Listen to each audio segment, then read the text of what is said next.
ठिकाणी मी गमतीनं म्हणालेलो आहे, जे काम 500 देशपांड्यांना जमणार नाही ते आमचा एकटा राजेश पांडे करत असतो. पुणे परिसरामध्ये आजकाल अशी फॅशन झालेली आहे की राजकारणाचे डावपेच खेळण्याआधी कुस्तीचे डावपेच शिकावे लागतात.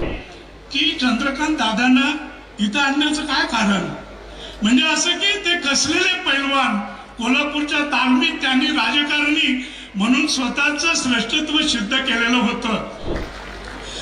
आता काय झालंय की योगायोगानं नव्या साहित्य संमेलनाचा मी अध्यक्ष झालो आणि त्या भूमिकेतून या कार्यक्रमाच्या उद्घाटनासाठी मी आलो. परंतु माझ्या मनामध्ये जे विचार असतात ते मनापासून मी बोलून दाखवतो.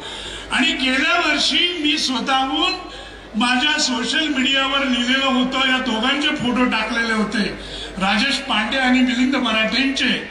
आणि मी अशी आठवण करून दिलेली होती की पुणे परिसरामध्ये विद्यार्थ्यांना प्रश्न विचारला जातो की पुण्यामध्ये गणेश उत्सव कुणी सुरू केला, पुण्यामध्ये शिवजयंती कुणी सुरू केली.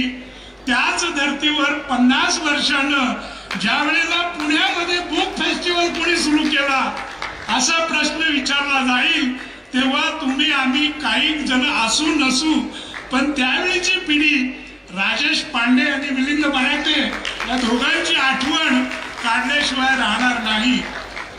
ह्या पुस्तक काय झालं की कुठलीही संस्था, कुठलीही व्यक्ती, कुठलाही पक्ष, कुठलीही संघटना उभी करायची झाली तर त्याच्या पाठीमागं सळसळतं व्यक्तिमत्व असावं लागतं. आणि ती कमालीची सळसळ आम्हाला राजेश पांडेंच्या मध्ये आढळली.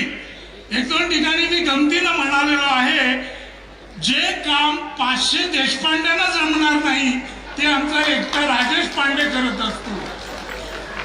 खरं म्हटलं तर आता माझी भाषा रोकटोक आहे, मी कोल्हापूरच्या मातीतला आहे, त्यामुळे आमची भाषा रांगडी आहे. आणि कोल्हापूरच्या मातीशी जवळचा स्पर्श झालेले दोघं तिघे तरी आता मंचावर आहेत.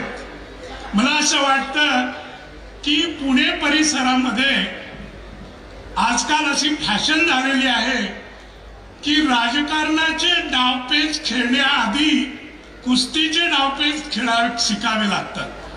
आणि पुणे परिसरातल्या कुस्तीगिरांना मग कोल्हापूरच्या मैदानामध्ये पाठवलं जातं. आणि मग कोल्हापूरच्या मैदानात आमचे मुरलीधरांना मोळ असतील तिथल्या तालमीत गेलेले किंवा महेश लांडगे असतील, हे पहिले कुस्ती शिकतात आणि पुन्हा राजकारणाच्या डावपेचात येतात. मध्ये काय झालं की महाराष्ट्राच्या मंत्रिमंडळामध्ये चंद्रकांत दादा पाटील आले, त्यावेळेला ते कोल्हापूरचे नेते होते आणि मध्येच ते पुण्याचे नेते झाले. एका हॉटेलमध्ये पुण्याच्या मी चाललेली चर्चा ऐकली की चंद्रकांत दादांना इथं आणण्याचं काय कारण, म्हणजे असं की ते कसलेले पैलवान, कोल्हापूरच्या तालमीत त्यांनी राजकारणी म्हणून स्वतःचं श्रेष्ठत्व सिद्ध केलेलं होतं. मी त्या पुणेकरांना हळूच सांगितलं की मला असं वाटतं की पुण्याच्या वैभवामध्ये भर घालायची असेल म्हणून चंद्रकांत दादा पाटलांना करवीर नगरीवरून पुण्यामध्ये आणलेलं आहे.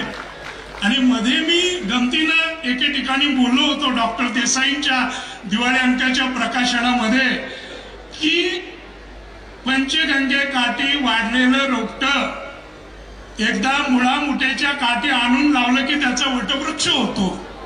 त्याप्रमाणे दादा आता पुणेकरांमध्ये एवढे रमून गेलेले आहेत की त्यांना कधी कधी टोचून आठवण करावी लागते की तुम्ही कोल्हापूरशी तुमचं काहीतरी नातं आहे. तर ही सगळी चळवळीची माणसं आहेत आणि मला सांगायला अभिमान वाटतो की मित्र हो, लक्ष्मी ही सगळ्या जगाची असेल पण सरस्वतीची जी पूजा आहे ती खूप महत्वाची असते. काही अडाणी लोक असं समजतात की सरस्वती ही फक्त हिंदू धर्मीयांची आहे, पण जगातल्या धर्मांचा आणि इतर संस्कृतीचा जर विचार केला तर सरस्वती हे नाव नसेल, परंतु विद्येची देवता म्हणून सरस्वतीची पूजा ही जपान सारख्या देशामध्ये सुद्धा होते. आणि त्या दृष्टिकोनातून सरस्वतीची ही पूजा पुणे बुक फेस्टिवलच्या निमित्तानं होते आहे, याचा मला खूप आनंद वाटतो, अभिमान वाटतो.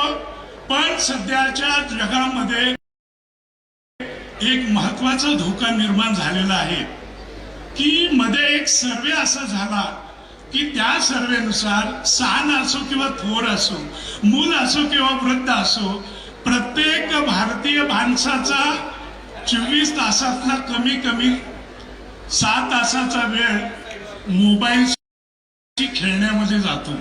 मग तो रील बघेल, आणखी काय बघेल, मेसेजिंग करेल वगैरे वगैरे. पण मला असं वाटतं की मनुष्य प्राण्यानं यंत्राचं गुलाम होता उपयोगाचं नाही. यंत्र आपलं गुलाम असलं पाहिजे आणि आपण राज्य गाजवलं पाहिजे.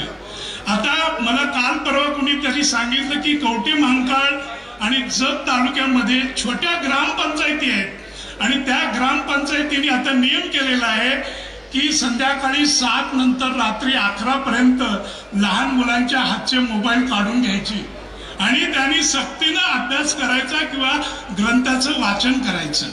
पण मी तुम्हाला सांगतो की आपण रील फिरवतो 2-2.5 मिनिटांमध्ये आणि फेकून देतो. पण तुम्हाला उत्तम ज्ञान मिळवायचं असेल तर ग्रंथाला पर्याय नाही. ग्रंथ हा असा एक मित्र असतो जो बालपणामध्ये तुमची संगत करतो, वृद्धत्वात सुद्धा सोबत करतो. तुम्ही शाळेत असाल तो तुमच्या बरोबर असतो. दुर्दैवानं कोणी तुरुंगामध्ये गेला तरी त्याच्या बरोबर त्याचे नातेवाईक येणार नाहीत, पण ग्रंथ येईल. आणि जर तुम्ही ग्रंथाचा आनंद खऱ्या अर्थी जर उपभोगणार असाल तर स्वर्गच तो तुम्हाला निर्माण करतो. पुणे नगरीशी माझे खूप जवळचे नाते आहे, कारण ज्या पानिपत कादंबरीनं मला लेखक म्हणून मान्यता दिली ती कादंबरी पुण्यामध्ये सरकारी नोकरीत असताना मी लिहून काढलेली होती आणि पुण्याचा निरोप घेताना झाडाझडती माझ्या डोक्यामध्ये होती. आणि पुण्याचं जे पानिपत झालं असं म्हटलं जातं, लोकांनी मला सांगितलेलं होतं की पानिपत हा अभद्र विषय आहे, अपयशी विषय आहे, याच्या कशाला तुम्ही नादाला लागता. पण मी त्या धुराच्या आणि धगाच्या पाठीमागचा मराठ्यांचा जाज्वल्य पराक्रम शोधला आणि पानिपत हे पानिपत म्हणजे पुण्यपत कसं आहे हे दाखवण्यामध्ये यशस्वी झालो. सोशल मीडियाच्या भाऊ गर्दीत विश्वासार्हतेने चकाकणारे नाव म्हणजे लेट्सअप मराठी. सगळ्यांना, सगळ्या नागरिकांना ती स्पीच, ती लेट्सअप वरील मुलाखती म्हणजे विचारांचा खजिना. त्यानंतरच्या निवडणुकीमध्ये मला सोडून गेले. बातम्या केवळ वस्तुस्थिती सांगणाऱ्या, न प्रोपगंडा, फक्त जनतेचा अजेंडा. क्योंकि आने वाला कल जाने वाला है, जाने वाला कल आने वाला है. राजकारण, मनोरंजन असो की क्रीडा क्षेत्र, महाराष्ट्राची स्पंदने संवेदनशीलतेने टिपणारे माध्यम म्हणजे लेट्सअप मराठी. जगासोबत एक पाऊल पुढे राहण्यासाठी लेट्सअपचे ॲप, सोशल मीडिया आणि वेबसाईट सोबत कनेक्टेड रहा.